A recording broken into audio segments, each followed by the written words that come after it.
Estamos hoy en una nueva acción de nuestro ciclo de conferencias que hemos denominado Ciclos de Conferencia 2022 de Dossier Geopolítico para el Mundo.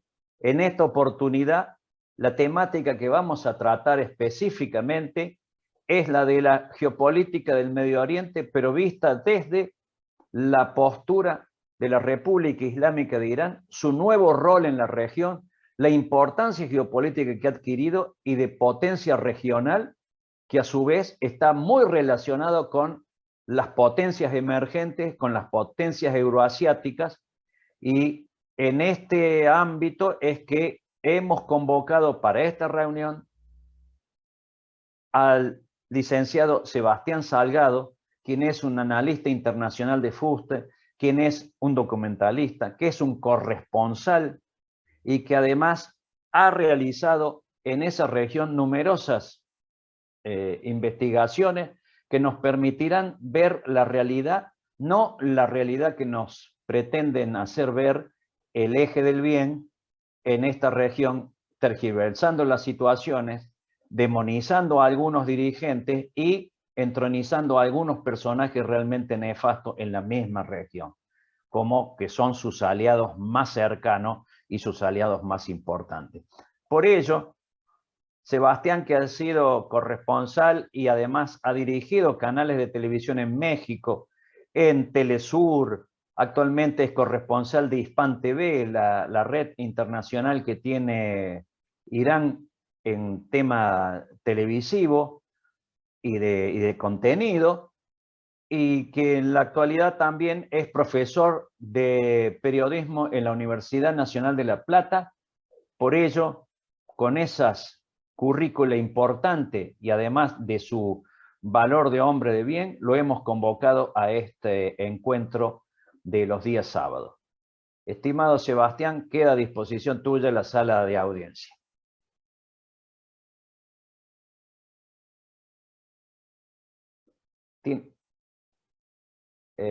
Tienes que desbloquear el micrófono. Ahora sí, necesitaba que me lo desbloqueen ustedes. Bueno, Carlos, agradecerte muchísimo por la invitación. Realmente es un honor enorme estar acá en Dossier Geopolítico. Soy un seguidor siempre de tus espacios. Hemos tenido la posibilidad de charlar varias veces sobre estos temas que nos apasionan. Y bueno, cuando me convocaste un poco para hablar de la República Islámica de Irán, como vos decías al principio, ahora que estamos viendo todo este ataque mediático contra la Federación Rusa, contra la figura del presidente Vladimir Putin, cuando pensamos en la República Islámica de Irán, es difícil pensar en cuándo inició la campaña de esta mala publicidad contra ese país de Oriente Medio. Y pensándolo y analizándolo un poquito, no me quedó otra posibilidad que irnos tan atrás como al propio inicio de lo que se conoce como el Imperio Persa, ¿sí? Porque mira que nosotros, por ser occidentales, siempre hemos tenido una percepción de que, si se quiere, los imperios relevantes estaban vinculados a nuestro propio occidente, ¿no? El Imperio Romano y demás. Sin embargo, cuando empezamos a analizar un poco más la importancia de lo que fue el Imperio Persa, ahí nos estamos dando cuenta que ya desde 6 siglos antes de Cristo nos empezaron a quitar la mitad de la historia del mundo. Y que entonces eso hace, de alguna manera, una lógica de la percepción del mundo que podemos tener en este mismo momento, por lo menos a través de los medios corporativos. Y como vos sabés, Carlos, aprovecho para saludar también a la gente que nos está viendo. Sabemos que muchísima gente de diferentes lugares del mundo sigue Dossier Geopolítico. Si se quiere, el iniciador de lo que se conoce como el Imperio Persa fue el famosísimo y archiconocido Ciro el Grande, ¿sí? Y Ciro el Grande, a pesar de ser, si se quiere, un hijo de nobles, mitad persa, mitad meda, Ciro el Grande tuvo una particularidad. Por un lado, unificar las tribus que ocupaban esa parte del mundo, lo que es la antigua Persia, y que cuando sale a conquistar, primero conquista a sus vecinos los medas, que eran, si se quieren, mucho más poderosos que los persas. Tiene una particularidad en las siguientes conquistas. Y es que Ciro el Grande sobre todo podríamos pensar en el momento en que conquistó a la propia Babilonia, tuvo una actitud, vamos a usar esta palabra, de tolerancia con los pueblos que él conquistaba. Y eso para ese momento del mundo era algo que no se conocía. Podríamos decir que Ciro el Grande en alguna medida es un promotor de lo que hoy conocemos como los derechos humanos. Y digo esto porque esas cosas quedaron escritas en sus decretos. Entre otras cosas, podemos recordar, seguramente mucha de la gente que nos escucha lo sabe perfectamente, en que cuando Ciro, con el imperio persa, conquista Babilonia, una de las primeras cosas que hace es liberar a todos los esclavos que los babilonios tenían en ese momento, porque parte de la estrategia de los babilonios era conquistar un pueblo, tomar esclavos para que les sirvan de súbditos en la propia Babilonia. Y lo primero que hace Ciro es liberar a todos los esclavos. Entre esos grupos de esclavos numerosos de la antigua Babilonia, ¿a quién encontramos? Ni más ni menos que a los hebreos judíos. Y fíjate lo que son las vueltas de la historia, Carlos.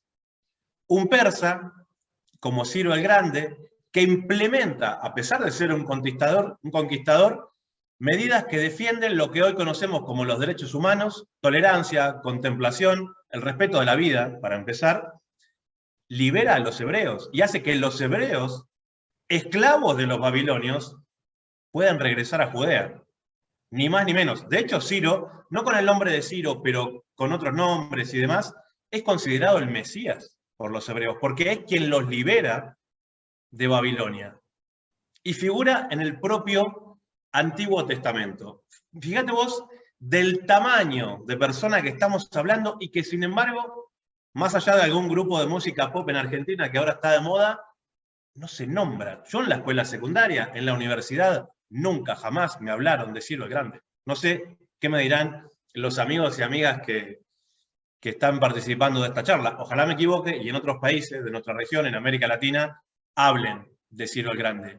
Estas cosas quedaron escritas. Uno de los lugares donde quedó de manifiesto eso es el famoso cilindro de Ciro, que era como una especie de cilindro que tenía textos donde quedaron de manifiesto estas escrituras vinculadas al respeto a los derechos humanos y que sabemos que hoy en el Museo Internacional de la Piratería, léase el Museo Británico, donde ellos exhiben todos los robos que le han hecho históricamente a todos los países del mundo. Si no recuerdo mal, bueno, está el famoso cilindro, famosísimo cilindro de Ciro, en el Museo Británico. Pero claro, Ciro es el iniciador, ¿sí?, de lo que se conoce como el Imperio Persa. Pero después hay una descendencia, igual o más importante, en la continuidad de ese proyecto político que había iniciado con esta manera de, si bien conquisto, a mis conquistados no los mato, no los esclavizo, sino que tengo una acción política para convivir. Y esa fue la clave de Ciro para que el imperio persa se expanda de la manera que se expandió. No buscaba, no sé, como los mongoles, ¿sí?, llegar a aniquilar y seguir conquistando territorios, sino llegar, conquistar y generar acciones políticas de alianzas. Por eso cuando pensemos en los persas y en la descendencia que hoy conocemos, tenemos que pensar en uno de los estrategas geopolíticos más importantes que ha tenido este mundo. Porque lograron a través de ese método, si se quiere, tener mucho más poder. Después la descendencia sigue, vos sabés, con Darío. Darío fue uno de los que expandió, ¿sí?, el imperio persa, que en esa época llegó hasta Egipto mismo. A mí me tocó recorrer en lo que hoy son las ruinas, ¿no?, egipcias, en los alrededores del Cairo, conocer la fastuosidad de las pirámides, de ese mundo de los faraones. Y vos sabés, Carlos, que de golpe en un momento muy cercano a las pirámides hay unos pozos así gigantes. Y yo me acerco y mirás para abajo y es como si fuera una cantera casi en forma de pirámide, pero que es un pozo. Y entonces me acerco y digo, ¿pero esto qué es? ¿Una excavación? Dice, no, estas son las pirámides de la etapa de la conquista persa en Egipto. Los persas no buscan evidenciar sus tesoros. Entonces cambiaron el sistema de los faraones egipcios que tenían en las pirámides sus rituales para con los muertos y demás, y ellos guardaban, ¿sí?, todos esos tesoros en una especie de pozo que invertían las pirámides enterradas y después las tapaban, a un punto de que vos después podías pasar con un caballo por arriba y no sabías que ahí abajo, solo lo sabían ellos, estaban enterrados esos tesoros. Ahí empezamos a ver algunos conceptos que sería interesante debatirlo. Nos encontramos todavía hoy en lo que es la actual descendencia de los persas, en la tolerancia de Ciro, en no mostrar todo lo que tengo. Conquistando a los egipcios lo demostraron, en lugar de seguir haciendo pirámides, enterraban sus tesoros. Digamos, ¿para qué presumirlos si nosotros sabemos que están ahí? ¿Sí? Seguramente los vamos a resguardar mejor. Pero si alguno de todos estos grandes estrategas y líderes del imperio persa no tuvo muy buena prensa, que digamos, hay uno que les gana a todos. Hay uno que vos decís, no, no pueden haber hablado tan mal de este tipo. Y es Jerjes. En una línea básica de tiempo podemos pensar en Darío, en Ciro, en Darío, en Cambises y en Jerjes. Jerjes continuó lo que es la expansión persa, pero con métodos, si se quiere, un poco diferentes. Al momento de seguir y reconquistar Egipto, porque una vez que se conquistaba una zona, tampoco era tan fácil mantenerla, nos encontramos con algunas estrategias que nos llaman poderosamente la atención. Hay una historia que, lógicamente, como ha pasado tanto tiempo, no puede ser comprobada, y es que el propio Cambises, por ejemplo, entre Darío y Jerjes, al momento de intentar mantener sofocada una revuelta en Egipto, hay algunos textos que dicen, vos sabés que los egipcios consideran a los gatos como dioses o semidioses, y que entonces los persas les tiraban gatos, ¿sí?, para que generara la sorpresa de los propios egipcios que veían que le caían gatos del cielo, ¿sí?, y eso hiciera, lógicamente, que ellos no pudieran responder al fuego porque lo que le estaba cayendo ahí eran semidioses. A mí, como analista, esa historia me cuesta un poquito creerla. También me costaría creer que hubiera tantos gatos dando vuelta en el medio de una batalla. Imaginémonos ahí a los persas y a Cambises y dice, Michi, Michi, venga gatito para acá y conseguir 50.000 gatos. Me cuesta creerla, pero hay una versión histórica que sí me parece mucho más interesante, que es que Cambises dibujó siluetas de gatos en los escudos de los persas que atacaban, y entonces los egipcios tirarle flechas, le estaban tirando flechas a lo que ellos veían a la distancia como una silueta de gato en los escudos. Y esa lógica de la estrategia persa siempre estuvo presente. Ahora sí, con Jerjes podemos decir que esto cierra una vuelta de la mala prensa de la cual yo creo que los persas nunca pudieron regresar. ¿Por qué? Porque se acusa a Jerjes, ahora sí, de haber sido el que atacó abiertamente a Occidente. ¿En qué sentido? Bueno, de atacar a los griegos, ¿sí? Si ese mundo bipolar que tuvo diferentes facetas, ¿no?, a través de la historia, en aquella época, ¿sí?, del siglo IV a.C., se dividía entre Oriente y Occidente, los persas y los griegos eran los que dividían el mundo al medio. Y al Jerjes atacar a los griegos, Occidente actualmente considera de que la amenaza en aquel entonces contra el mundo occidental era Jerjes.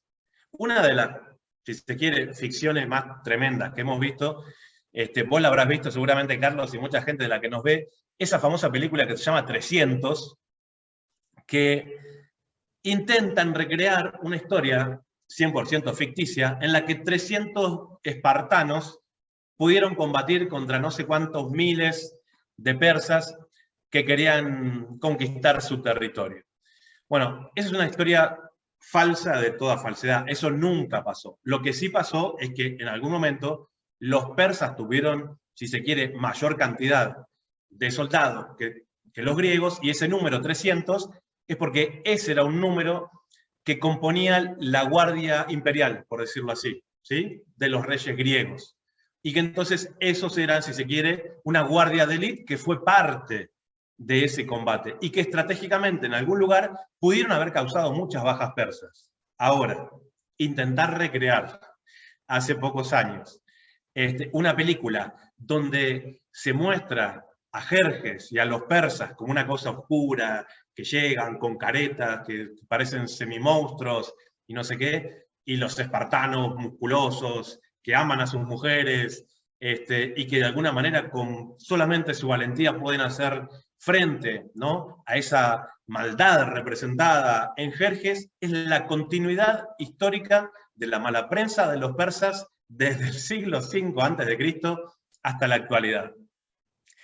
Y es interesante empezar a buscar, siento yo, algunos de esos matices a través de los cuales esas historias siguen representándose hoy en día. Porque si lo pensamos del lado opuesto, ¿sí?, cuando Carlomagno, ¿sí?, ataca Persépolis, quema Persépolis, no es considerado como un bárbaro que lo que llega, en lugar de conquistar, como hacía Sirio, y decir, bueno, nosotros te ganamos en la pelea, seamos aliados y ustedes pueden ser mis súbditos. Carlomagno llega y quema Persépolis. Por eso hoy existe relativamente poca documentación del antiguo imperio persa por el nivel de destrucción que tuvieron a manos de Occidente, si se quiere interpretar de esa manera, las grandes dinastías persas. Y así es que en esta visión, ¿sí?, que seguimos teniendo a través de nuestros libros de historia, a través de nuestras universidades todavía, o sea, hoy un joven que empieza a estudiar Derecho, lo primero que estudia en primer año es Derecho Romano. Y fíjate vos, qué tanto más interesante sería estudiar el derecho de Ciro, que es un derecho mucho más humanista que el del Imperio Romano. Sin embargo, en Occidente se sigue promoviendo, de alguna manera, esta cosa como que lo que pasó desde este lado puede llegar a tener una dimensión de defensa de la cultura occidental ante los invasores bárbaros, no importa el nivel de desarrollo que hayan tenido los persas. Hay algunos conceptos en ese sentido que están metidos en nuestro propio idioma. Y hay una palabra que a mí me resulta muy interesante. Vos sabés que yo soy comunicador y me gusta mucho estudiar sobre el origen de las palabras. Y es la palabra, que creo que en Argentina es bastante conocida, algunos me dirán en otros países, es la palabra sátrapa. La palabra sátrapa. Si decimos sátrapa en Argentina, estamos hablando de alguien con malos modales, de alguien que puede ser, no sé, maleducado, ¿sí?, que puede generar una falta de respeto. Bueno, sátrapas eran los antiguos gobernadores de los estados persas que, para mantener, ¿sí?, de alguna manera un orden en sus territorios, eran de alguna manera despóticos, se puede llegar a decir. Y esas palabras de lo peor, si se quiere, de lo que puede significar una palabra en persa, esas son las que tomamos, porque es la que referencian a Occidente sobre aquella cultura persa. No todo lo que puede llegar a estar representado, sobre todas las cosas interesantes que generó la cultura persa, sino solamente tomamos aquellas palabras que están vinculadas a oficios o jerarquías vinculadas a gente que les tocaba ocupar un lugar de mantenimiento del orden. Ahora, como te imaginarás, para este momento, en relación, ¿sí?, a lo que conocemos hoy como la continuidad de los persas en la representación de la República Islámica del Irán, claro, el profeta Mohammed, que la paz y la bendición sean con él y su familia, históricamente no había nacido todavía. Entonces, es importante recordar que el Islam y los persas todavía no se juntan. Falta muchísimo. Falta que nazca Jesús y que después nazca el profeta Mohammed. ¿Cuál era la religión de los persas? ¿Tenían los persas una religión? ¿Tenían un culto? Claro que sí. Claro que sí. Y es, de alguna manera, y parte de mi interpretación y la de mucha gente, la base en la continuidad teórica de muchas de las religiones que hoy conocemos, sobre todo las monoteístas. Porque como vos bien sabés, las tres religiones monoteístas, judaísmo, cristianismo e islam, pueden ser interpretadas como tres tiempos diferentes de una misma religión. ¿Sí? Por eso, el Antiguo Testamento es la primera parte de la Biblia cristiana, y después nace Jesús y viene el Nuevo Testamento. El Corán, ahora diremos algunas cosas, es un momento posterior. Pero ¿cuál era esa religión, ¿sí?, de los persas? Era el zoroastrismo. Y en el zoroastrismo hay una especie de creencia muy interesante en este concepto básico que existe también en la cristiandad, por ejemplo, de el infierno y el paraíso, ¿sí? El infierno y el paraíso. Sobre todo, por ejemplo, en el zoroastrismo es muy importante el control del fuego. Todavía existen templos zoroastrianos en la República Islámica de Irán, se los recomiendo mucho, quienes puedan ir, donde el fuego es como la parte central de la contemplación y la adoración de los zoroastrianos. Porque el fuego puede ser, cuando lo controlamos, parte del calor del hogar, por decirlo de alguna manera, parte de la cocina, para que nosotros podamos cocer nuestros alimentos, pero al mismo tiempo, si el fuego se sale de control, puede ser el caos. Y la primera concepción vinculada, por ejemplo, a este concepto de que el infierno cristiano está vinculado a una cosa en llamas, esto del diablo y las llamas, no sé, viene del zoroastrismo. Es la pérdida del control del fuego. Y entonces se hablan en las crónicas, cuando se hablan de que en los templos, ¿sí?, había llamas, ahí ya te dice de que esos templos son zoroastrianos, ¿sí? Entonces es interesante cuando pensamos, bueno, pero los persas tenían una religión, sí, eran zoroastrianos. Y es interesante pensar en ese concepto, que era una cultura muy rica, ¿sí? Hay pueblos que son guerreros y demás, y la guerra en sí misma es su cultura. En el caso de los persas, yo por lo menos no lo interpreto así. La guerra para los persas era una posibilidad de seguir aumentando su influencia y era un lugar al que llegaban en caso de que la diplomacia, digamos, fracasara, por decirlo de alguna manera. Y si la guerra triunfaba, no significaba, por lo menos con Ciro, con Darío y con Cambises, con Jerjes eso cambia un poquito, de que vayan a someter a sus súbditos. Ahora, es interesante empezar a pensar un poco, y ahora sí pegamos un salto histórico muy largo, y voy a tratar de acelerar un poquito para que después podamos charlar un ratito entre todos y todas. ¿Cómo se da este paso de lo que conocemos actualmente como la República Islámica de Irán y el legado persa? ¿Sí? Ahí es interesante pensar de que en este proceso, ¿no?, del siglo IX, ya después de Cristo, ¿ya? Nos fuimos del siglo VI antes de Cristo al 9 después de Cristo, bueno, pegamos un salto largo, simplemente para ver los orígenes de lo que se conoce como el Imperio Persa y un poco de la actualidad de la República Islámica de Irán. En el siglo IX después de Cristo, o el siglo IX de nuestra era, es el primer momento en que las dinastías persas, ¿sí?, se convierten al Islam. Y ahí es interesante porque hay una puja de poderes. Una de las cosas básicas es, por ejemplo, de que, como vos sabés, el Corán, el libro sagrado de los musulmanes, está escrito en árabe, ¿sí?, y en un árabe antiguo.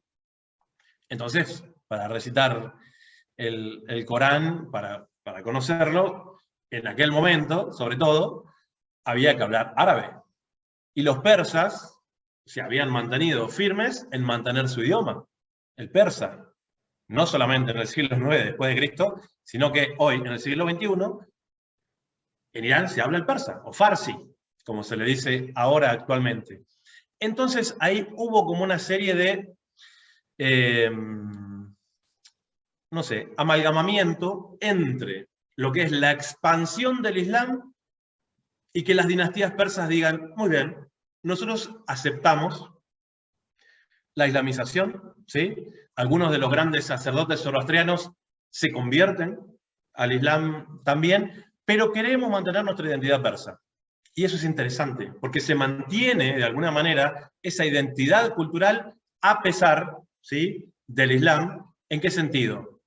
Mantener el idioma, como lo dijimos, ¿sí?, y mantener algunas fiestas importantes que no necesariamente están vinculadas a la cultura islámica, como por ejemplo el Nowruz.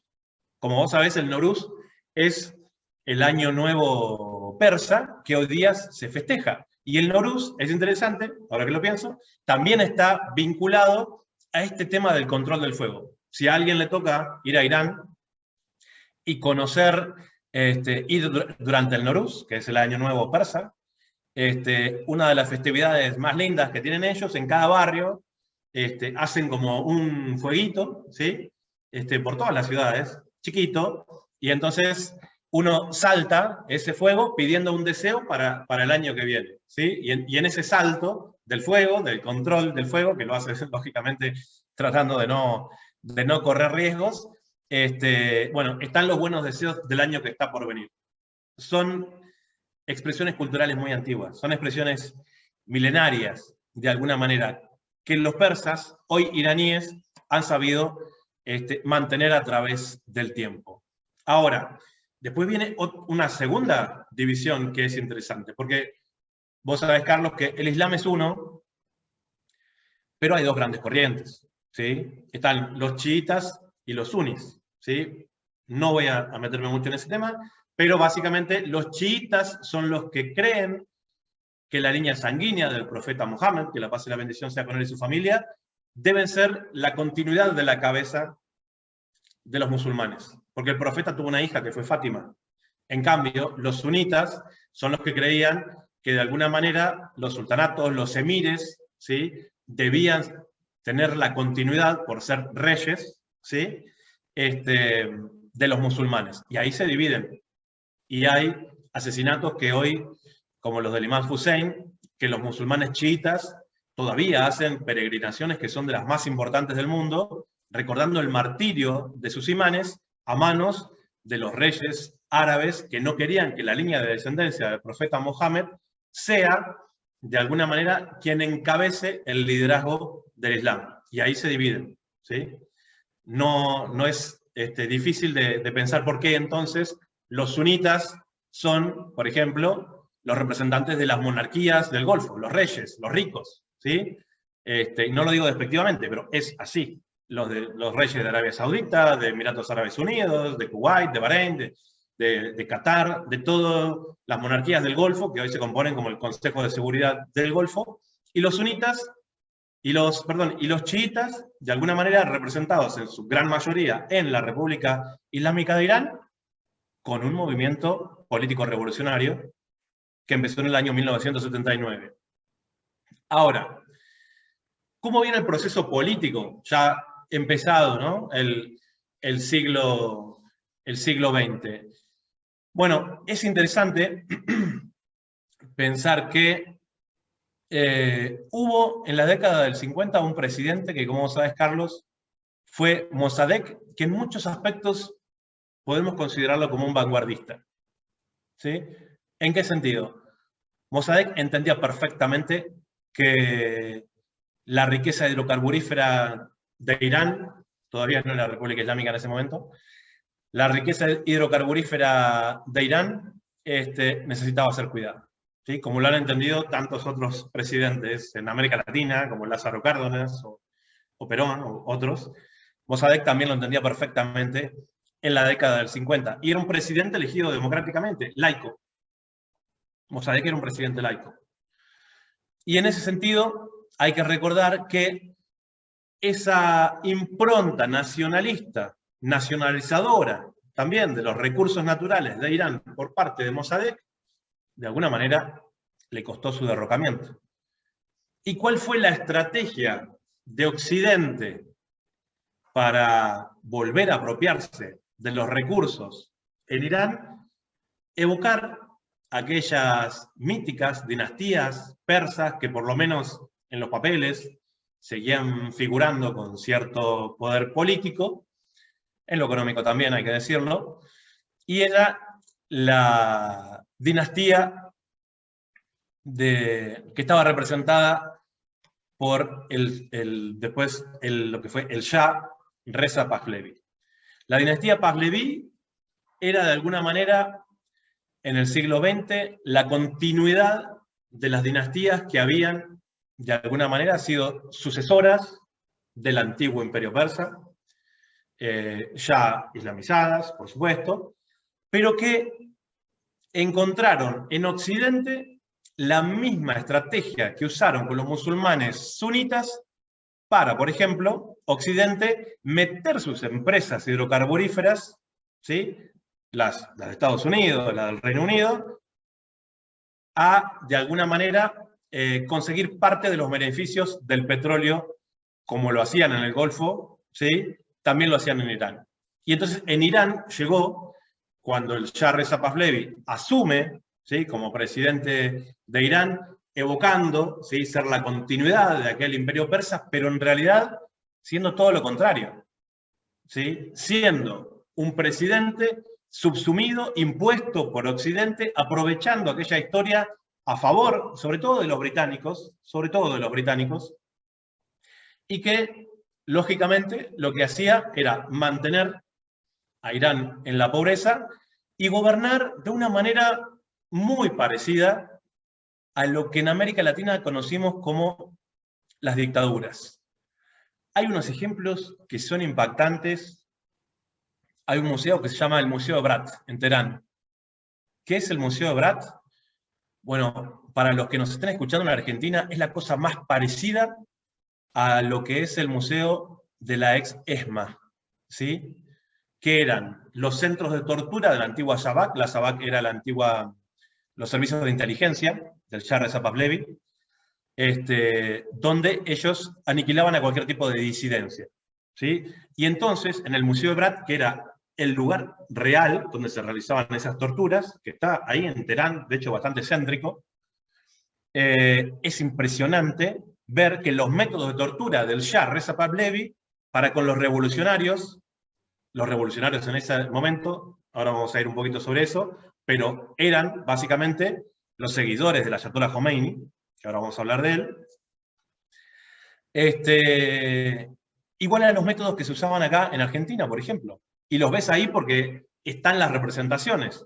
Lo que acá en Argentina se conoce como el submarino, que le hundía la cabeza a una persona en el agua, los camastros metálicos para dar choques eléctricos, poner a una persona con la cabeza hacia abajo y atada de pies y manos, dejarlos desnudos durante meses.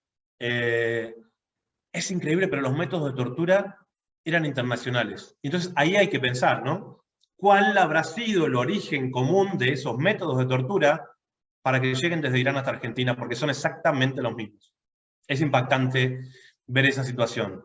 Ahora, con esa dictadura del Shah Reza Pahlavi, es interesante pensar de que esa antigua monarquía de lo que quedó como el imperio persa era lo que hacía en realidad de que el pueblo iraní siguiera sumido en la pobreza. Todo lo contrario a lo que fue el esplendor de los persas, ahora con esa monarquía del Shah Reza Pahlavi, estaba puesto para generar en Irán todo lo contrario a lo que fue un lugar pujante y poderoso, sino que ser un lugar subsumido por Occidente. Y en ese proceso, el proceso revolucionario que generó en la década del 70, que los iraníes intentaran deshacerse, ¿sí?, de esa dictadura del Shah Reza Pahlavi, fue el Islam. Y fue el Islam chiita. Y su líder político fue el Ayatollah Khomeini. Y por eso en un principio, el Shah Reza Pahlavi, porque como no sabía qué hacer con el Ayatollah Khomeini, porque juntaba miles y miles de personas hablando en contra de esa dictadura, lógicamente, lo manda al exilio. Primero lo manda a Irak, pero claro, estaba cerca y eso generaba igual que siguiera muy en contacto. Y después el Ayatollah Khomeini se va exiliado a Francia. Y ahí en Francia es interesante pensar, estamos hablando ya de la década del 70, de que estaban todos los medios internacionales. Entonces, lo que para Occidente era una curiosidad de este hombre muy sencillo, como viven los musulmanes chiíes, que se sienta en el piso, que no usa casi muebles, que es muy humilde, que no tiene casi posesiones, y que habla de una manera y con una espiritualidad que en Occidente no se escucha, prácticamente, de alguna manera permeó, ¿sí?, con ese mensaje revolucionario y en contra de la dictadura de su país, e hizo que ese mensaje se expandiera. Sobre todo los jóvenes, pero toda la población en Irán, seguidores, ¿sí?, del ayatolá a través de la religión. Hay que entender que la revolución en Irán es una revolución islámica. Lograron crear las condiciones para el regreso, ¿sí?, del ayatolá Khomeini a la República Islámica. Cuando el Shah Reza Pahlavi, fiel a su cobardía, ve que viene el ayatolá Khomeini y que ya no lo pueden detener, lo que hace es él organizar un viaje a los Estados Unidos, ni más ni menos, aduciendo problemas de salud, y abandona el país. Él y su familia, y nunca más volvieron. Tiene algún hijo por allá que, bueno, sigue reivindicando cosas de nobleza y demás. Ahora, yo sé que me estoy extendiendo en tiempo, pero 2 o 3 cositas más, Carlos. Vos me interrumpís si estoy muy excedido. Una es, ¿cómo fue el inicio, ¿sí?, de la revolución islámica? Y ahí hay que decir que ese proceso revolucionario, que fue una revolución, vamos a decirlo así, de fe, pero de conciencias, porque no hubo enfrentamientos como de guerra civil hacia el interior de Irán. Porque los soldados del Shah Reza Pahlavi, en el fondo entendían de que también eran parte del pueblo. Y en las manifestaciones, sobre todo las mujeres, que jugaron un rol muy, pero muy importante en el proceso de revolución islámica, les hacían entender a esos soldados que ellos eran parte del pueblo. Y en lugar de ir a enfrentarlos con una cuestión armada, no sé, al estilo de otros lugares de América Latina, sin decir nada en contra de eso, sino que son procesos que van en el mismo momento, pero con estrategias absolutamente diferentes, los soldados de Shah tiraban las armas. Se daban cuenta de que no tenía sentido dispararles a su propio pueblo. Y esa monarquía, dictadura, se desmoronó sobre sí misma. Y en ese resurgir del Islam se funda, con el regreso del ayatolá Khomeini, la República Islámica de Irán, 11 de febrero de 1979. ¿Cuáles son los primeros problemas que se encuentra ese proceso revolucionario? Bueno, lógicamente se daban cuenta desde afuera que la fortaleza, vamos a decir, no solamente política, sino también espiritual de ese proceso revolucionario, iba a ser que no iba a aparecer ningún otro líder de oposición.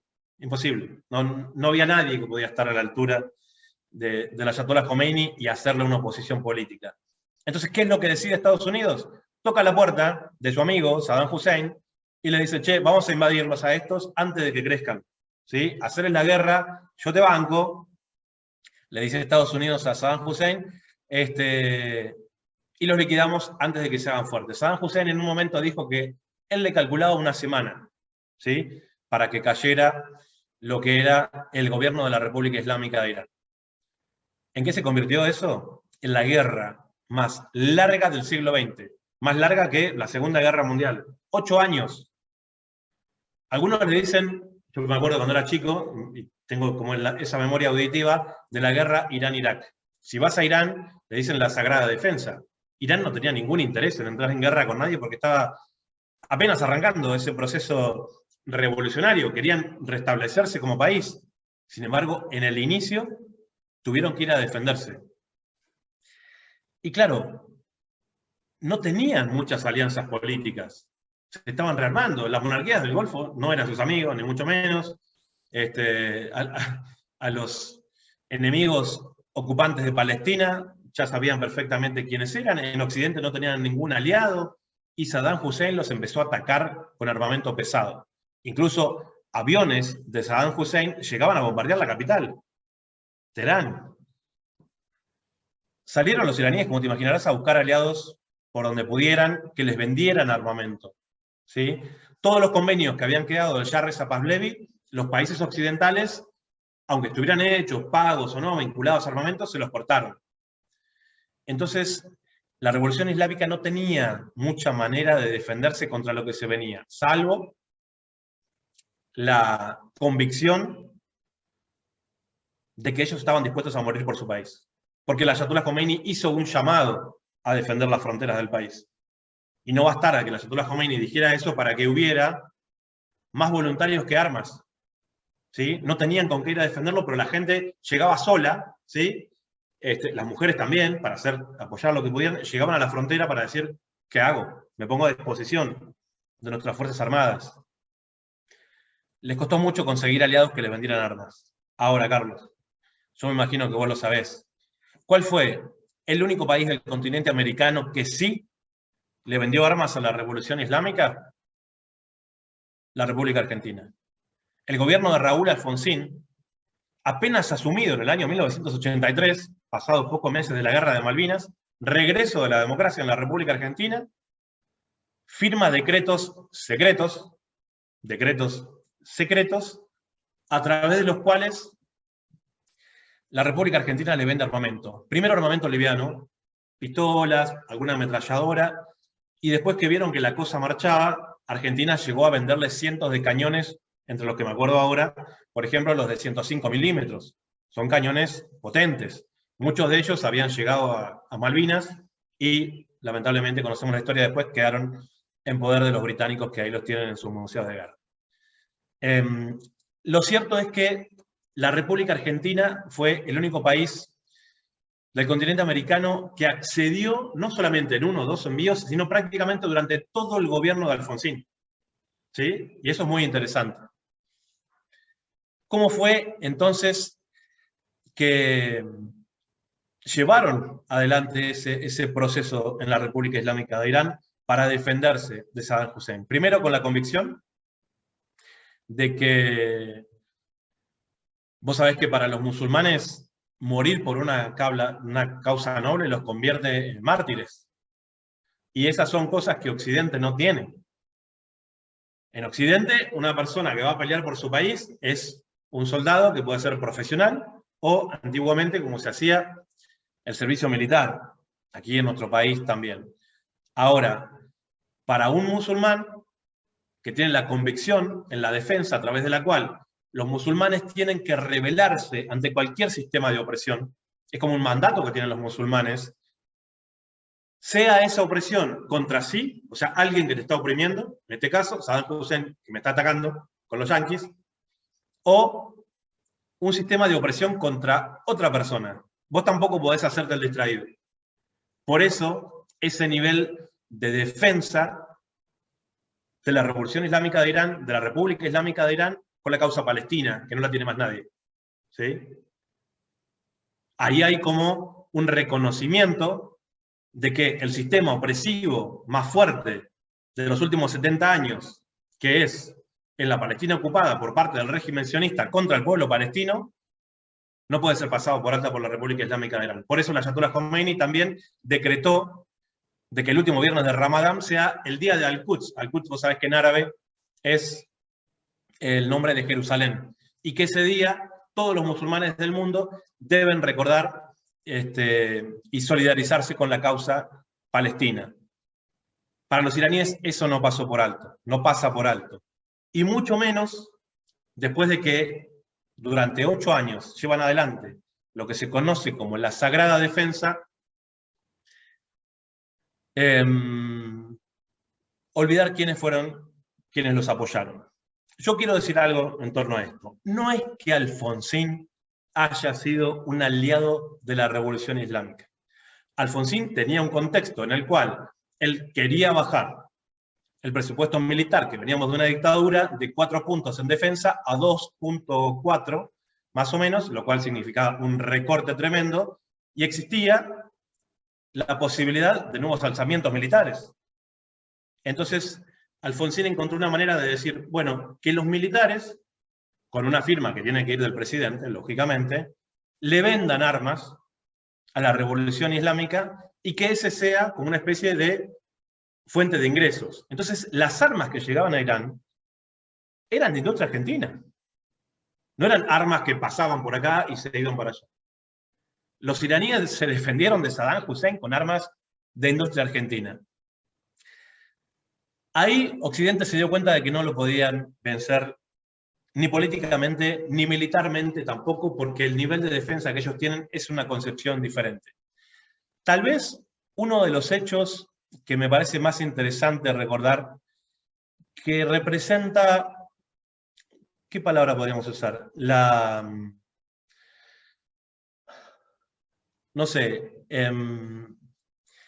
derrota que los Estados Unidos sufrió ante la República Islámica es un hecho que no se recuerda prácticamente en la historia. Y es que en el año 1988, cuando la guerra, la Sagrada Defensa, está terminando prácticamente, los Estados Unidos, con un buque de guerra que tenían en el Golfo Pérsico, le tiraron un misilazo a un avión iraní. El vuelo 655 de Iran Airways. Mataron a casi 300 personas civiles, un vuelo comercial, ¿sí? Un atentado terrorista, hoy podríamos decir. Sin embargo, de ese tipo de cosas te imaginarás que no se hablan. Hoy hemos encontrado, así como hablamos al principio del tema de los persas y su mala prensa, una continuidad en la política de la República Islámica que está acompañada de un nivel de mala prensa que nos es difícil reconocer, dimensionar, porque son ellos realmente quienes han estado sufriendo atentados terroristas y ataques directos desde el inicio de la revolución en 1979, con la guerra más grande del siglo XX, con atentados contra sus aviones, con atentados, por ejemplo, contra científicos de su programa nuclear. Aquí me anoté algunos nombres para compartir con ustedes. Masoud Ali Mohammedi, ¿sí? 2010, muerto en un atentado terrorista por parte del régimen de Israel. Majid Zahirawi, 2010. Dairush Razinibad, 2011. Mustafa Ahmedi Roshan, 2011. Moshen Frasikdeh, 2020. Y la semana pasada hubo un nuevo asesinato del coronel del Cuerpo de la Guardia Revolucionaria Islámica, Hassan Sayyad Kodayari. ¿Sí? La Cancillería Argentina, por tomar un ejemplo, nunca se solidariza con ninguno de estos atentados terroristas en la República Islámica de Irán. Nunca. Ni con el anterior gobierno, ni con este gobierno. Hacen de cuenta de que eso no está pasando. ¿Y cuál será la excusa que tienen ellos? ¿Sí? Acusar, supuestamente, por ejemplo, lo que quieren hacer aquí en nuestro país, de que la República Islámica de Irán puede tener alguna vinculación con los atentados terroristas que hubo en Buenos Aires en la década del 90. Bueno, mirá, yo te acabo de decir que durante toda la década del 80, el mayor aliado de la República Islámica de Irán en el continente americano era la República Argentina. Si había algún país que Irán pudiera defender y no atacar y ayudar en lo que pueda, era la República Argentina.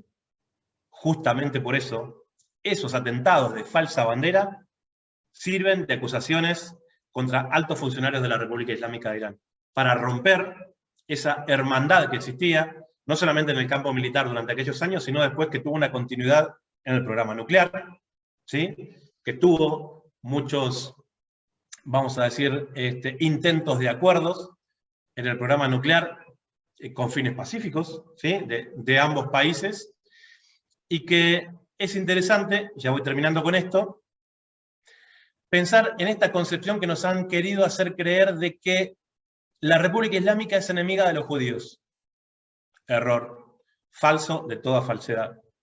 Yo he conocido en Irán las sinagogas judías. Y los judíos iraníes están orgullosos de ser iraníes y aman a su país. Cuando vos vas a una sinagoga judía en Irán, no hay ningún policía en la puerta. Viste que vos estás acá en Argentina, por ejemplo, y como hubo estos atentados, no sé, hasta un colegio primario judío tiene como una valla de cemento, 14 policías, no sé, a esos pobres pibes y pibas judías, ¿qué le estarán queriendo hacer pensar? ¿En qué tipo de país viven? Ahora, vos vas a una sinagoga judía en Irán y abrís la puerta y entrás.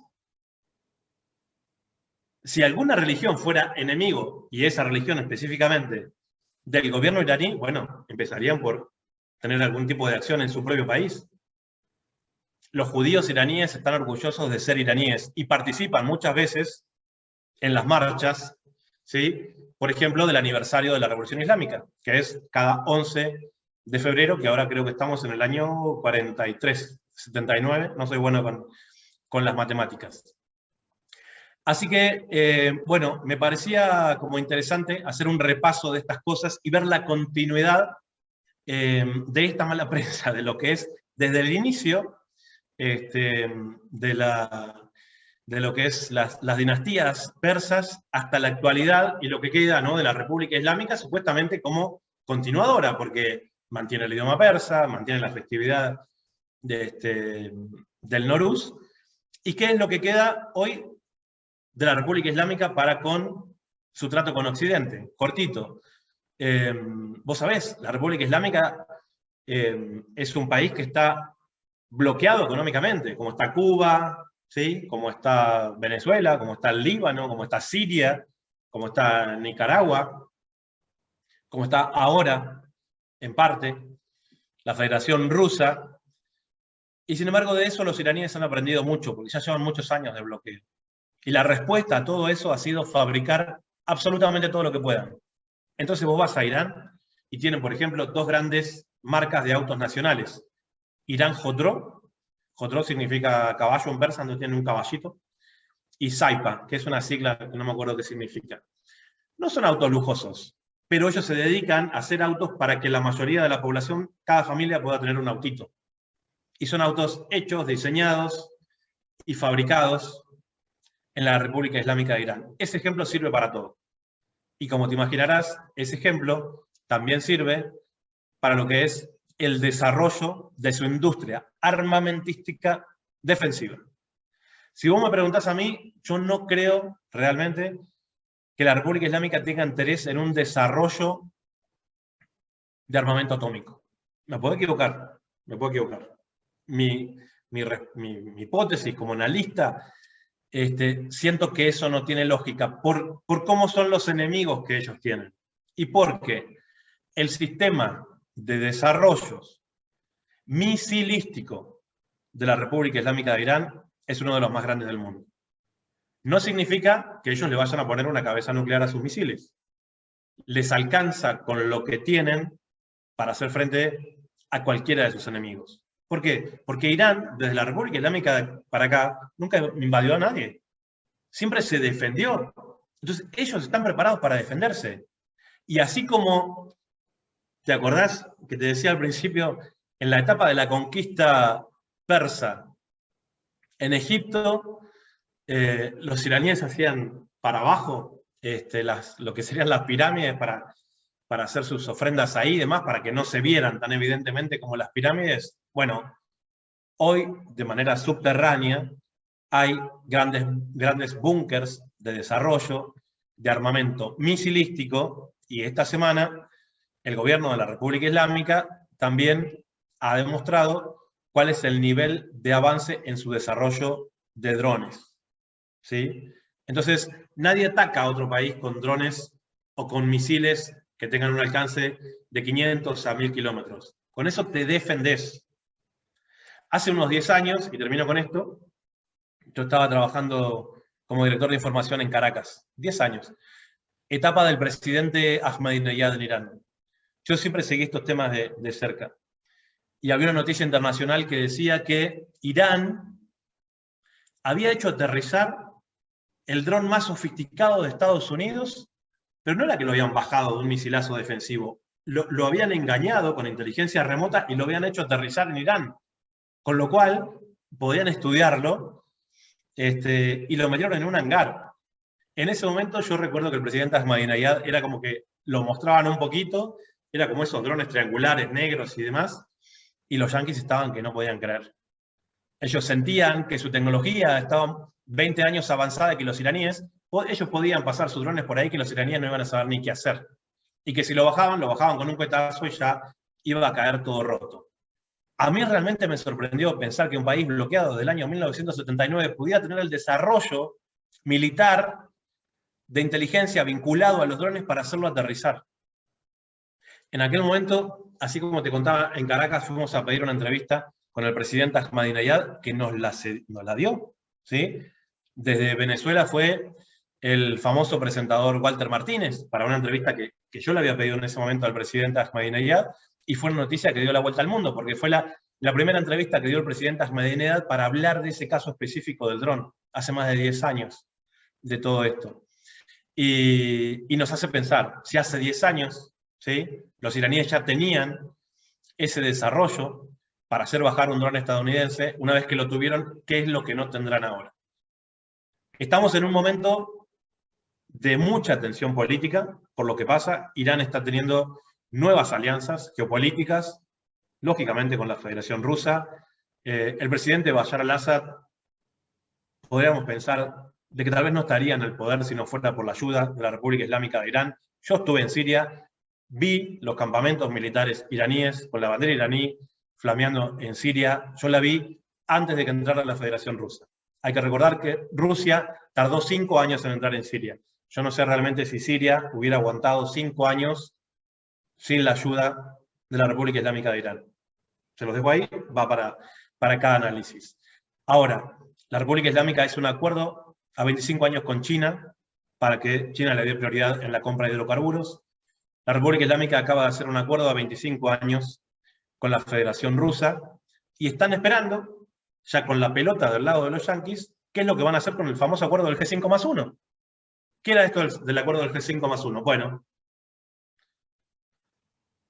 los países del Consejo de Seguridad de las Naciones Unidas, más Alemania, habían trabajado durante mucho tiempo para que Irán se comprometiera, básicamente, a dejar que la Organización Internacional de Energía Atómica certificara que su programa nuclear era con fines pacíficos, y básicamente, esto firmado durante el gobierno de Obama, se le retiraban la parte más importante de las sanciones. Se avanzó en esto. Muchísimo.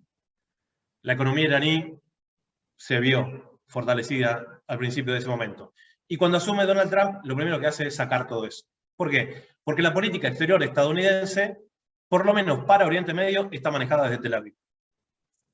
Y Tel Aviv no quería que ese proyecto avance. Ahora vuelve Biden, que era lógicamente el vicepresidente de Barack Obama en ese momento, y están viendo de qué manera hacen que no quede tan ridículo Estados Unidos habiendo salido unilateralmente y la República Islámica diciendo una vez más, bueno, queremos charlar. ¿Te acuerdas cuál era la primera palabra que yo te decía de Ciro el Grande, que él tenía cuando le tocaba negociar en política exterior? Tolerancia. Creo que la República Islámica está teniendo una gran tolerancia, ¿sí?, como herederos del Imperio Persa en su política exterior. Son los grandes pacificadores de Oriente Medio. Son los que se aguantaron el asesinato del general Qasem Soleimani hace menos de 2 años, ¿sí?, en el cual los Estados Unidos y sus amigos sionistas salieron indirectamente a reivindicar. Entonces, es interesante ver cuál es el rol de cada quien en cada lugar y cuál es, de alguna manera, el origen de esa mala prensa.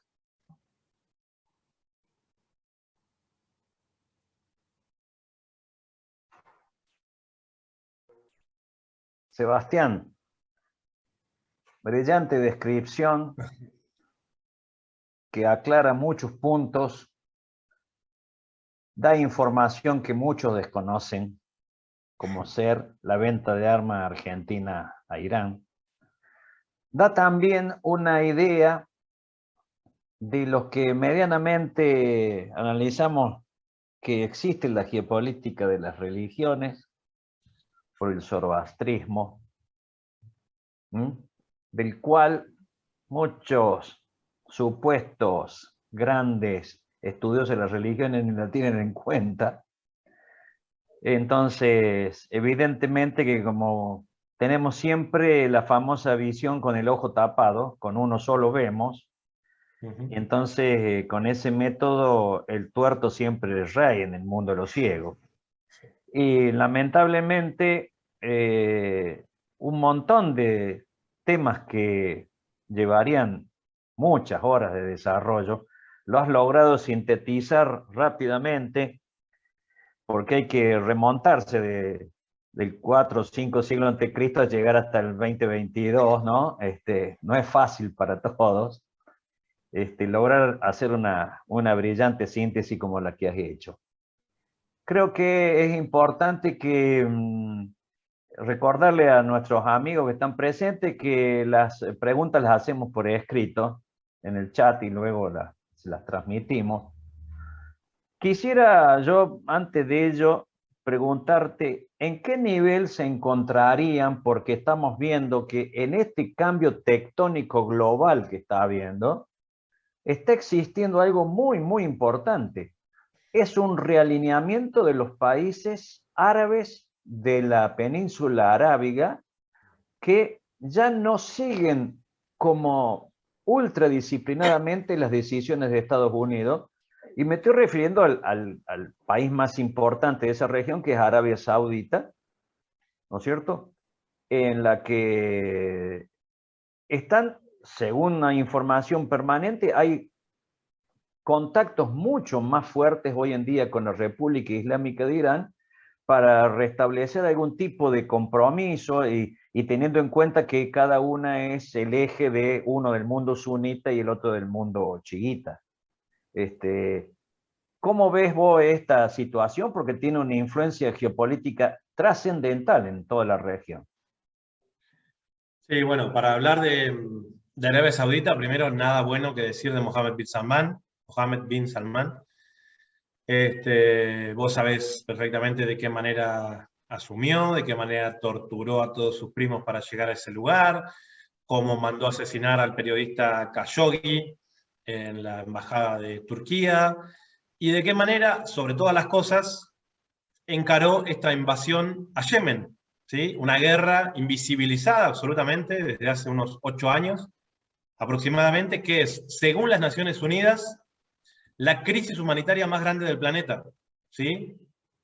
Muchas veces peor de lo que estamos viendo ahora con las crisis de los refugiados vinculados a Ucrania y demás. En Yemen, todos los días, cientos y cientos de niños y niñas mueren de hambre por el asedio saudí, por el asedio de los países de las monarquías del Golfo, acompañados, lógicamente, por Estados Unidos y el Reino Unido. Dicho esto, sí hay que decir de que evidentemente las monarquías del Golfo se van dando cuenta de a poco de que seguir a Estados Unidos de la manera que lo venían haciendo hasta ahora les puede resultar contraproducente. Y que sus propios gobiernos, ¿sí? Siendo que lógicamente no son ni democráticos ni nada de eso, no hay democracia en esos países, corren un riesgo serio, ¿sí? Recordemos que en Arabia Saudita las mujeres empezaron a manejar hace 3 años prácticamente. Antes de eso las mujeres tenían prohibido manejar en Arabia Saudita. Y claro, cuando pensamos eso, es lógico que eso puede permitirse solamente porque ellos son súbditos de Occidente.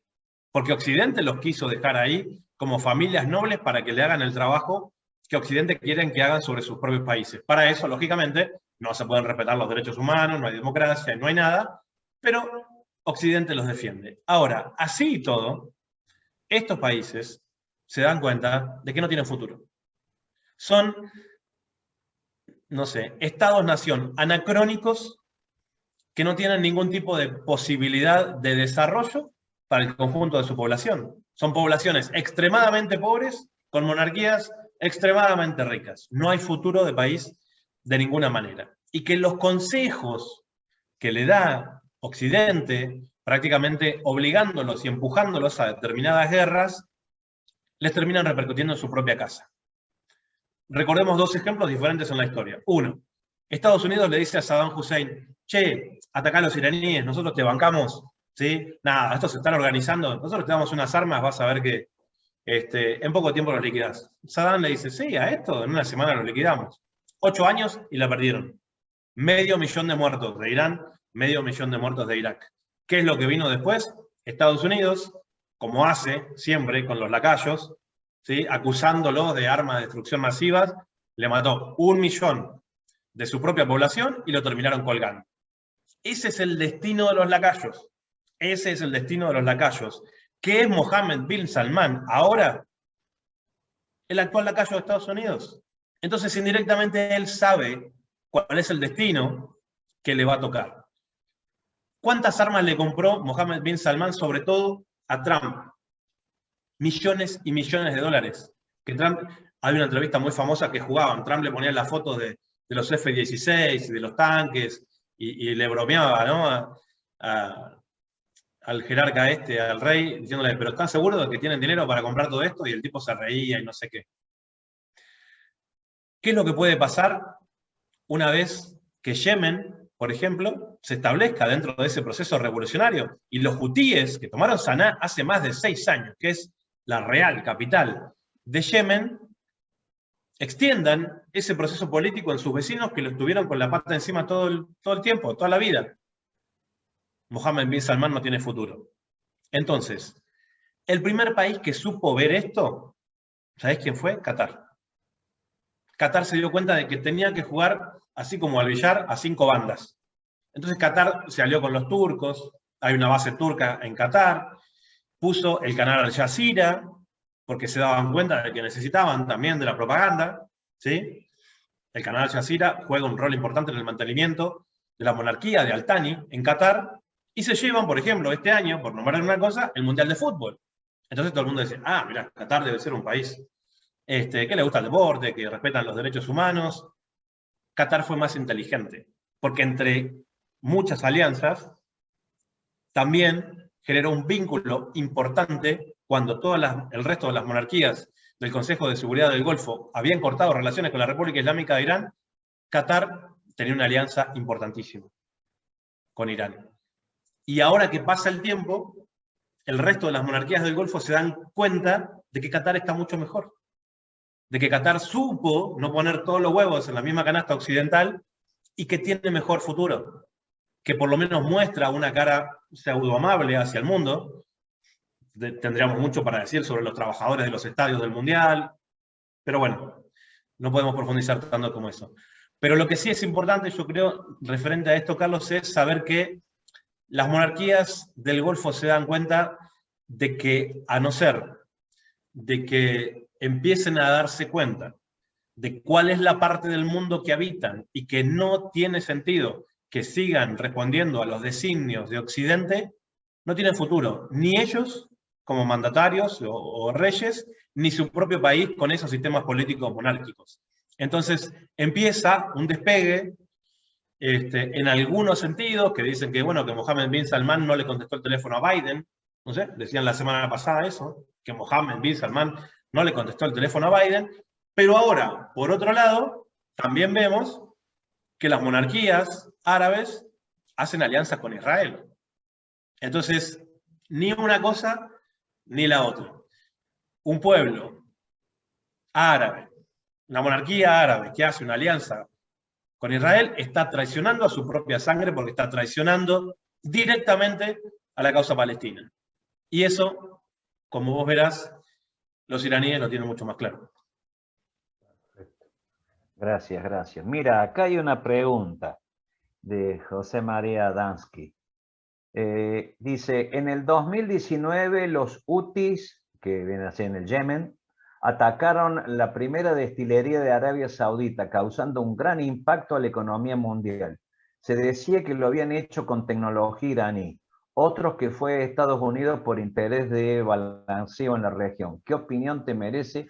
¿Qué nivel de desarrollo tienen los aviones no tripulados en cuanto a su alcance? Mira, que sea estadounidense no creo.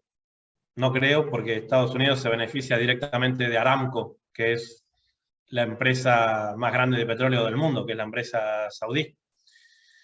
Lo que sí creo es de que Arabia Saudita nunca tuvo preparados sus sistemas defensivos. Ellos están preparados para atacar y contratan soldados y tienen tecnológicamente un ejército muy poderoso. Ahora, cuando se meten en las montañas de Yemen, los yemeníes con los RPG-7 o bazuquitas que van al hombro, los esperan ahí una semana para que pasen y les tiran, los hacen recular de vuelta para su territorio. Se especuló mucho, como dice el colega, si esos drones podían ser iraníes o no. Los yemeníes dicen que los hicieron ellos mismos, y cuando uno los ve, la verdad que se ven bastante rústicos, ¿sí? Se ven bastante rústicos, no se ven como drones muy, muy elaborados. Ahora, yo quiero dar mi postura, y te recuerdo, Carlos, y a quienes nos ven, que no hablo ni como corresponsal de ningún canal, ni como docente de ninguna universidad. Cuando yo tengo estas charlas, lo hago como Sebastián Salgado, analista, director del portal Data Urgente. Yo creo y justifico que así como Argentina en la década del 80 le vendió armamento a Irán para que se defienda del asedio de Saddam Hussein, a mí me parecería lógico que la República Islámica le venda armamento para que los hutíes se defiendan. A mí me parecería lógico que los palestinos, que son atacados militarmente, tuvieran con qué defenderse. Porque con la diplomacia sabemos lo que pasa. Nos matan como pájaros. Gaza es el coto de caza humano más grande del mundo, ya no una prisión. Entonces con los hutíes yo siento que pasa algo bastante similar. Hemos naturalizado por nuestra concepción occidental de que los hutíes, por el hecho de tener un proceso revolucionario propio, deben abastecerse ellos mismos y desarrollar todo. En los momentos tecnológicos que hoy vivimos, no es tan fácil. Y si en algún momento la República Islámica le vendió armamento a los hutíes para que se defiendan de la monarquía saudí y de sus ataques, en buena hora que lo hayan hecho. Perfecto. Acá hay otra, vamos a decir una pregunta, una explicación muy esclarecedora. Otra, recuerdo que cuando era chico escuchaba decir que el ejército del Shah Reza Pahlavi era uno de los mejores equipados del mundo. Osvaldo Heredia. Sí, sí, bueno, lo que pasa es que tenían todo el equipamiento occidental, por decirlo de alguna manera. Habían quedado en ese momento, cuando asume la Revolución Islámica y se encontraron que era lo que había ahí, había de alguna manera mucho armamento de origen estadounidense que después, como Estados Unidos no les siguió dando los repuestos que requería ese armamento, terminaron quedando obsoletos, ¿no? en la República Islámica. Pero lo cierto es que para ese momento, teniendo todas las facilidades, el Shah Reza Pahlavi, de utilizar sus recursos para armarse militarmente, porque nunca le interesó para nada el bienestar de su población y utilizaban todo su dinero en ese tipo de cosas, es cierto que era un ejército que estaba muy bien armado. Ahora, eso no significa de que esos recursos militares hayan quedado, por lo menos en su totalidad, a disposición del nuevo proceso revolucionario desde 1979. Bien, bien. Una pregunta, ¿cómo describís vos el sistema político? Porque para Occidente es medio complicado entender cómo es esta conjunción religiosa civil en la estructura del poder. ¿Cómo la definirías vos? Sí, mira, es interesante. La República Islámica, en su propio nombre, te da los datos de lo que es exactamente. Es una república, ¿sí? Por lo tanto, como toda república, tiene tres poderes. Tiene un poder ejecutivo, un poder legislativo, un congreso, digamos, un presidente, un congreso y un poder judicial. Una república, ¿sí? Islámica. ¿Por qué? Porque tienen un líder religioso que, digamos, es el líder espiritual de la nación, pero que al mismo tiempo, por ser una república islámica específicamente, tiene un peso político muy importante, muy pero muy importante. Entonces, los iraníes, como en cualquier país donde hay democracia, y es una democracia, lógicamente, en Irán, votan presidente, votan diputados, votan intendentes, y el líder religioso se vota en una asamblea de notables, ¿sí? En el momento que ellos consideren que haga falta. Ahora, yo que he seguido un poco estos temas, parte de la percepción que yo tengo es que el líder religioso, en muchos sentidos, es un defensor de su pueblo que le marca la línea política al presidente de la República. Por ejemplo, salvando las distancias, ¿no? Tal vez no está bien lo que voy a decir, pero para que quienes vivimos en mundos católicos como nosotros en la Argentina, el presidente Alberto Fernández fue el otro día al Te Deum del 25 de mayo, día del aniversario de la Revolución independentista aquí en la República Argentina, y el obispo de Buenos Aires le marca la cancha diciendo: presidente, recuerde de que hay una cantidad de familias por debajo de la línea de la pobreza y sería bueno que las políticas suyas contemplen ese tipo de cosas. Salvando las distancias, siempre el líder religioso es un líder que representa los intereses del pueblo. Y hay veces que tienen una afinidad muy cercana con el presidente y hay veces que no. Eso es interesante, ¿sí? Ahora, la autoridad moral que tiene el líder religioso, en este caso el Ayatollah Khamenei, o sea, Khomeini fue el iniciador del proceso revolucionario, quien está ahora como líder religioso es el Ayatollah Khamenei. Khamenei. Tiene una autoridad moral por encima del presidente. ¿Te acordás que yo te comentaba de ese museo del Shabak, que era como la ESMA en Argentina, ese museo de la tortura? Y bueno, está lleno de celdas, donde tenían ahí a los prisioneros. Es tremendo. Me acuerdo y te juro que se me eriza la piel, porque te explican con detalle la situación ahí. Yo hice un pequeño documental que está en YouTube, por ahí me lo bajan a cada rato, que se llama Un argentino en Teherán. Ahí en YouTube creo que lo podrán encontrar. Y vos sabés que en una de las celdas están las fotos de quienes fueron prisioneros en ese momento. Y yo paso por una y le veo como cara conocida de hacía, o sea, 40 años, a un prisionero de esa celda. Y era una foto más. Y le pregunto, le digo, ¿él es un político actual? Y me dice, no, es el Ayatollah Khomeini. Perdón, el Ayatollah Khamenei.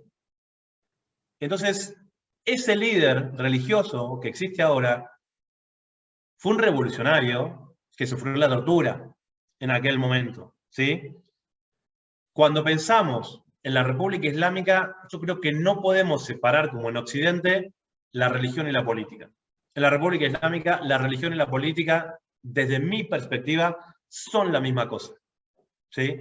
Y en ese sentido, los proyectos políticos de la República Islámica no pueden ir disasociados a la concepción islámica de ese país. Por eso el presidente también tiene que ser musulmán, lógicamente, ¿no? La mayoría del país son musulmanes. Y en algunos casos vemos como cierta afinidad con algunos procesos.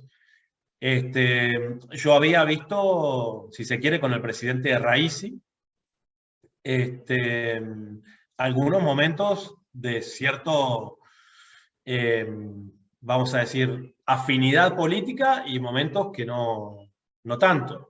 Con el presidente Rouhani, con el anterior, me pareció ver más disputas todavía, sobre todo vinculado a críticas que el Ayatollah Khamenei había hecho sobre la inflación. O sea, sobre esos temas hablan los líderes religiosos. Y yo me acuerdo en un momento fuerte, el Ayatollah Khamenei hizo una serie de críticas de que el gobierno del presidente Rouhani, el anterior presidente de la República Islámica, que tuvo 2 mandatos, fue Ahmadinejad, Rouhani y Raisi. Rouhani, estamos hablando ahora, debía tener acciones más concretas por el bienestar de los iraníes para que bajara la inflación en el país. Todo esto teniendo en cuenta de que Irán es un país bloqueado económicamente. Entonces, yo sé que aquí no tenemos nada parecido, de que en Occidente por ahí nos han hecho pensar de que, no sé, esta cosa de que la religión es el opio del pueblo, por decirlo de una manera simple, pero en un lugar como Irán, el Islam chiita es un proceso revolucionario. Y eso creo que es interesante. Nunca hubieran encontrado las bases de un movimiento político que quitara al Shah Reza Pahlavi con todo el poder que él tenía por decirse, ¿no?, heredero de la dinastía persa, por tener las alianzas con Occidente, si no fuera por un movimiento revolucionario de una concepción religiosa que llevó a una revolución de conciencia. Así que cuando todo el pueblo está mancomunado, ¿no?, en esa visión política, bueno, no hay manera. De hecho, ni siquiera hacen falta armas, porque es el pueblo en la calle pidiendo un cambio político. ¿A cuántos podés torturar? ¿Al 1%? ¿Al 2%? Bueno, es insignificante. Entonces, ahí hemos visto un proceso político muy, pero muy interesante, en paralelo con otros procesos donde en América Latina se llevaban con armas, en la República Islámica se llevaron adelante con un proceso religioso. Gracias.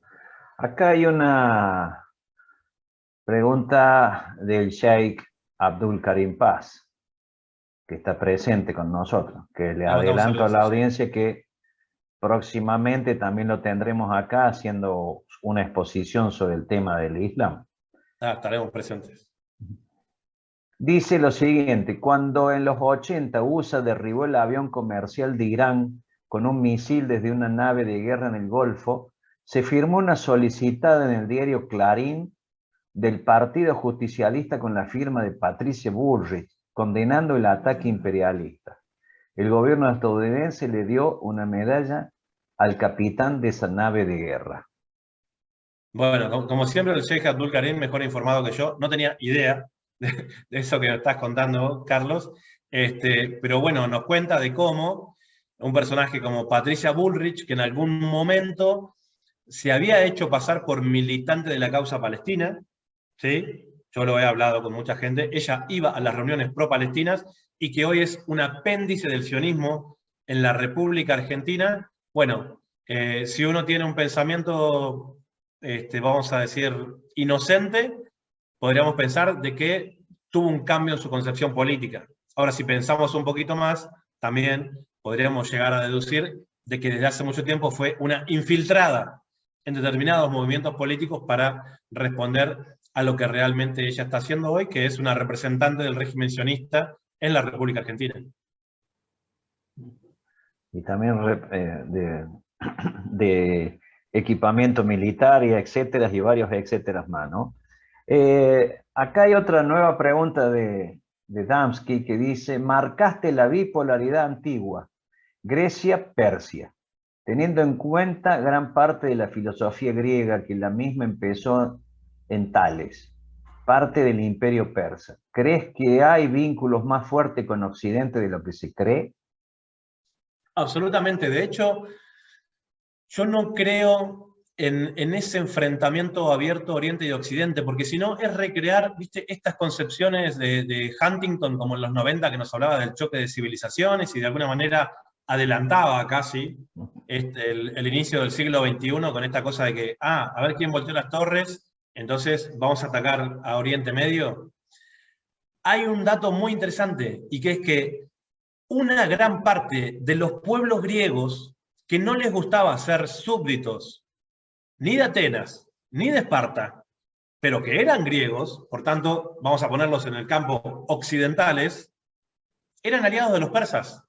Y que incluso durante lo que se conoce como las guerras médicas, que vos sabés que, bueno, ese es un nombre un poco extraño, porque los griegos, ellos deducían que estaban peleando contra los medas, ¿sí? Por eso le dicen las guerras médicas. Pero en realidad los medas en ese momento ya habían sido sumados al imperio persa. Cuando los griegos dicen las guerras médicas, están peleando con los persas. O sea, eso que les queden claros a ellos por lo menos, pero era así. Y en ese proceso, muchos de las ciudades menores griegas peleaban junto a los persas, ¿sí? Entonces, ahí se dio, digamos, como un choque de dos pueblos con civilizaciones que tenían tantos adelantos, que tenían tanto para ofrecerle al mundo y que de alguna manera generaron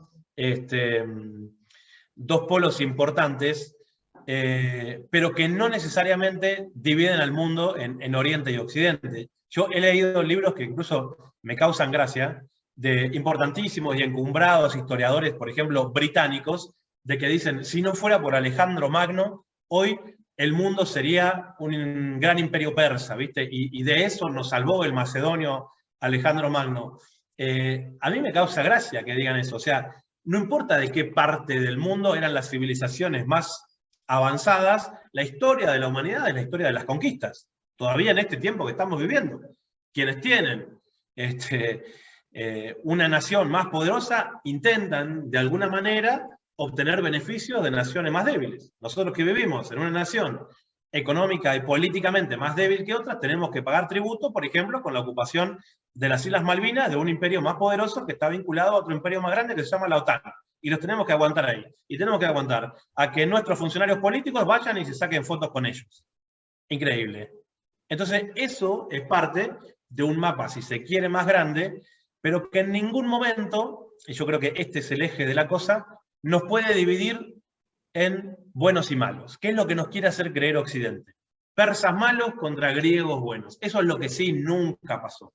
Hubo muchos griegos que peleaban junto a los persas porque consideraban que Esparta, sobre todo, eran una especie de bárbaros que no tenían mucho para ofrecerles, y que a partir de eso los persas, con su desarrollo cultural y demás, en muchos sentidos eran más avanzados, por decirlo así, si es que existe ese término a nivel cultural.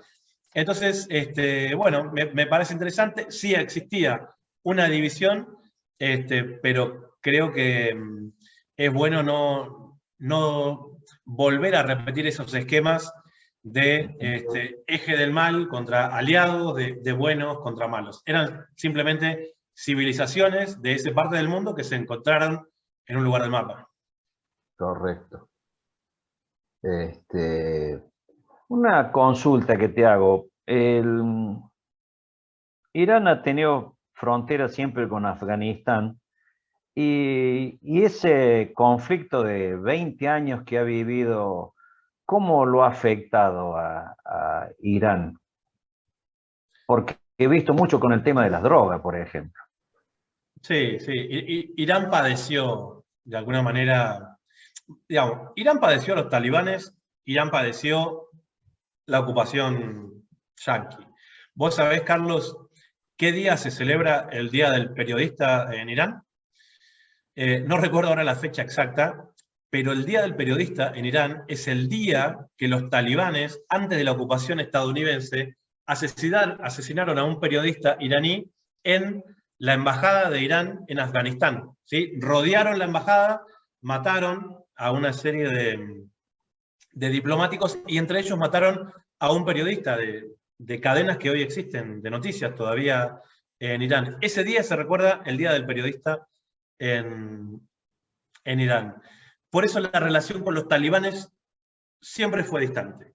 En el momento de la ocupación yanqui, vamos a decir, y todo lo que fue el tráfico de amapola, yo siento que Irán reforzó sus fronteras, hicieron dentro de sus posibilidades un cerco bastante férreo, y lo que viene ahora es un proceso nuevo. O sea, yo un poco en broma digo que estos talibanes que están ahora son los talibanes de peluquería. Los talibanes de peluquería. ¿Por qué? Porque en realidad no los tenemos, creo yo, que pensar como aquellos talibanes que se enfrentaron a Estados Unidos 20 años atrás, que se enfrentaron a los soviéticos 40, 50 años atrás, sino que son unos grupos de talibanes que ya han sido domesticados, por los estadounidenses, y que si no fuera así, Estados Unidos nunca se hubiera retirado. Nunca se hubiera retirado. Entonces, a estos que dejaron ahora, desde mi punto de vista, los talibanes de peluquería, son los que ellos están dejando para sus propios intereses políticos. ¿Cuáles pueden llegar a ser esos intereses políticos? La propia desestabilización, nuevamente. Estados Unidos se puede beneficiar de una nueva desestabilización en esa zona. ¿Para qué? Para cortar el acceso de la ruta de la seda de China. Yo digo que los yanquis armaron como 4 o 5 grandes piquetes a la ruta de la seda. Uno, en el Océano Pacífico, con el AUKUS. esta alianza que hicieron con los australianos para armarlos, sus submarinos con propulsión nuclear, que por tanto pueden llevar armamento nuclear, y que eso desestabiliza toda la zona del Pacífico Sur, sobre todo por las tensiones que existen ahora sobre Taiwán. Piquete 1. Piquete 2. Dejar a los talibanes de peluquería de vuelta en Afganistán.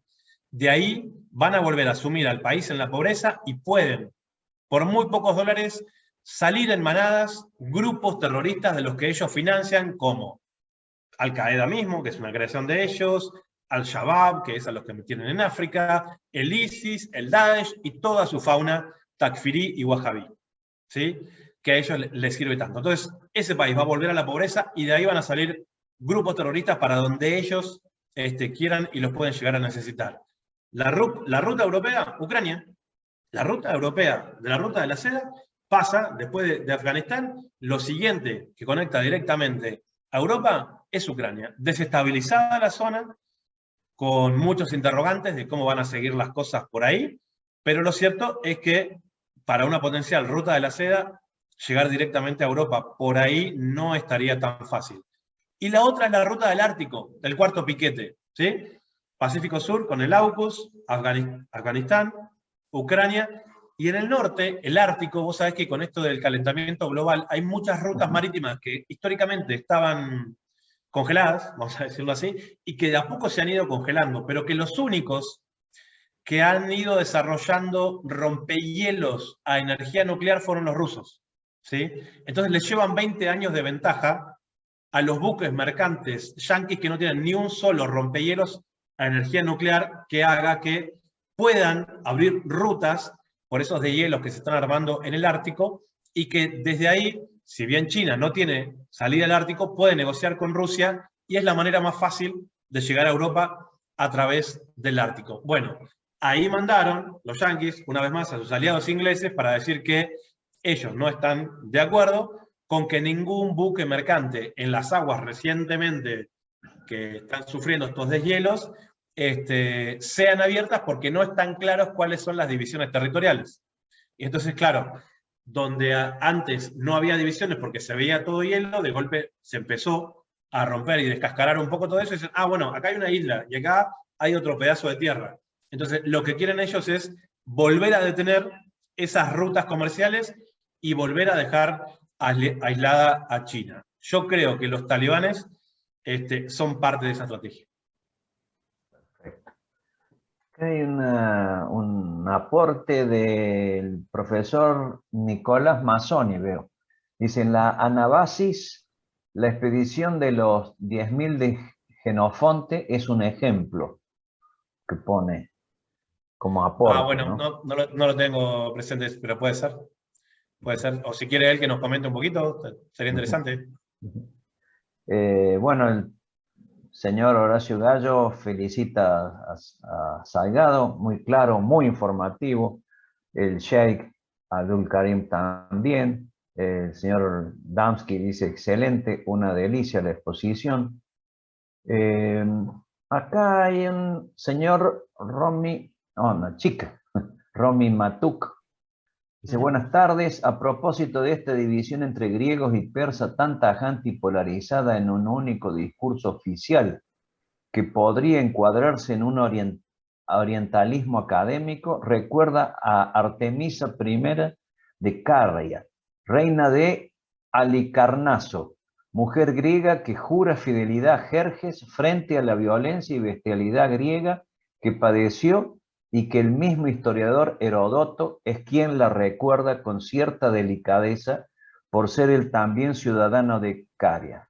Muy agradecido de esta increíble exposición. Saludos. Sí, de hecho, viste que hoy mencionábamos la película 300, y creo que en esa película también intentan como denostarla a Artemisa, ponerla como extremadamente despiadada. Y bueno, seguramente es un muy buen ejemplo lo que dice esta colega, de demostrar por qué las cosas no eran tan simples entre griegos y esa división con los persas, porque en el ejemplo de Artemisa, ella que peleó, y de una manera tan valiente en los ejércitos de Jerjes, nos dan una dimensión de que las cosas a veces no son blanco y negro, sino que tienen muchos matices. Por supuesto, por supuesto. Y bueno, y acá Clara, Nicolás Mazones dice, en ella se narra la expedición militar de Ciro, el joven, contra su hermano, el rey de Persia, Artajerjes II, y el posterior intento de retorno a la patria de los mercenarios griegos que estaban a su servicio, tras la derrota y la muerte del mismo Ciro. Es posterior a las guerras médicas. Sí, a mí me gusta mucho recordar a Ciro. Si ven en el pequeño flyer de esta charla, Sí. ahí estoy con la tumba de Ciro de fondo. Y es increíble que una persona que haya sido, tal vez en su tiempo, la persona más importante del planeta Tierra, tenga una tumba tan austera, por decirlo de alguna manera. Porque incluso cerca de ahí está la tumba de Darío, que ya está como esculpida en piedra y en una montaña, es una cosa muy interesante para ver. En cambio, la de Ciro es extremadamente austera, ahí en Pasarjaj, en la República Islámica, y a mí personalmente es la que más me gusta, ¿no? Porque evidentemente eso debe haber representado su visión del propio Ciro, con ese concepto de tolerancia, de respeto a lo que hoy conocemos como los derechos humanos, pero también de austeridad. Y bueno, me parece que esos terminan siendo los grandes líderes, ¿no? Que el poder después no termina vinculado de alguna manera a los lujos ni a los excesos, sino que evidentemente esa tumba austera de Ciro debe haber representado seguramente todo su periodo de mandato. Correcto. Bueno, viendo que ya no hay más preguntas, considerando que estamos cerca del horario de cierre, que estos equipos nos permiten 2 horas nada más, hasta ahí lo tenemos contratado gracias a los precios internacionales. Debemos agradecerte profundamente, Sebastián, por tu brillante exposición al día de la fecha, las aclaraciones que has traído, los análisis concretos, serios, mesurados, medidos y claros que has aportado a esta hermosa charla del día de la fecha, y que te agradezco profundamente por este servicio que nos has brindado, realmente incalculable, invalorable. También saludo a todos los amigos que se han hecho presentes en el día de la fecha. Recordamos que los días lunes estrenamos este video en nuestro canal de YouTube, donde ahí empieza a haber una oleada después de visitas que nos está agradando muchísimo. También agradecer a la colaboración siempre impresionante del amigo José Francisco Herrera, que desde Costa Rica nos hace el apoyo técnico, ¿no es cierto? Y bueno, y nada, y decirles que cada 15 días este sitio Dossier Geopolítico, este grupo de amigos que ha decidido saltar la valla de la mentira, de la falsedad, de la fake news, de la confusión que nos quieren instalar como modelo, realiza nuevas presentaciones. La próxima será dentro de 15 días, será también otro Sebastián Schultz, un experto en China, un argentino jovencísimo, pero con una altísima capacitación en temas de la China y que trabaja para revistas chinas, está haciendo un doctorado sobre estos temas. Así que ya les dejo la próxima reunión, que vamos a tratar básicamente la geopolítica de la nueva ruta de la seda y la trascendencia que eso tiene para América del Sur. Y bueno, con esto agradezco nuevamente, me despido de vos y que si quieres decir unas últimas palabras, Sebastián, estás en tu disponibilidad. No, simplemente agradecerte, Carlos, reconocer el trabajo que están haciendo en Dossier Geopolítico. Vos sabés que en el campo de la comunicación popular hacen falta muchos de estos espacios. Es importante que estemos colaborando y articulando entre todos, porque en definitiva tenemos que entender el acceso a la información como un derecho humano, ¿no? Realmente es muy poco lo que los medios corporativos están ofreciendo para tener una visión amplia de la realidad y de la historia. Por eso esta plataforma que ustedes han creado es realmente fundamental y bueno, celebro la invitación y el honor de haber estado hoy con ustedes. Bueno, muchas gracias a todos y nos vemos dentro de 15 días. Hasta luego. Buen fin de semana.